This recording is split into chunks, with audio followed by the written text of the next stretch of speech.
Hi viewers, welcome to multi info Tamil. வீடியோக்குள்ளே போகிறதுக்கு முன்னாடி நீங்கள் நம்ம சேனலை சப்ஸ்கிரைப் இல்லைன்னா சப்ஸ்கிரைப் பண்ணி பக்கத்தில் இருக்கிற ரெட் பண்ணி கிளிக் பண்ணி ஆல் கொடுத்துக்கோங்க. அப்போ தான் நாங்கள் போடுற எல்லா வீடியோஸும் உங்களுக்கு நோட்டிஃபிகேஷனில் வரும். இன்றைக்கி நம்ம கற்றுக்க போகிற வேர்ட் ரிமைண்டர். REMINDER. இதனுடைய தமிழ் மீனிங் நினைவூட்டல், இங்கிலீஷ் மீனிங் ரீகால். ரிமைண்டர் ஒரு நவுன். இதை பார்க்கும்போது எனக்கு இதெல்லாம் ஞாபகத்துக்கு வருது. ஒருத்தருடைய பர்த்டே இல்லை ஆனிவர்சரி டேட்டை ஞாபகம் வச்சுக்கிறது, இல்லை ஃபோனில் ரிமைண்டர் செட் பண்ணுறதுன்ற இடத்துலலாம் இந்த வேர்டை நம்ம யூஸ் பண்ணலாம். இப்போது ரிமைண்டரை யூஸ் பண்ணி நம்ம ஒரு எக்ஸாம்பிள் சென்டென்ஸ் பார்க்கலாமா?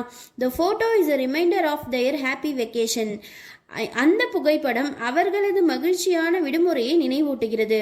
இதுவே REMIND. ரிமைண்டரை மட்டும் யூஸ் பண்ணால் அது வெர்ப். இதே மாதிரி வேற ஏதாவது ஒரு வேர்டோட எக்ஸ்பிளனேஷன் உங்களுக்கு வேணும்னா அது என்ன வேர்டுன்னு கமெண்ட் பாக்ஸில் கமெண்ட் பண்ணுங்கள். வீடியோக்கு லைக் பண்ணுங்கள், உங்கள் ஃப்ரெண்ட்ஸ் அண்ட் ஃபேமிலிக்கு ஷேர் பண்ணுங்கள். Every reminder a step toward success. Thank you.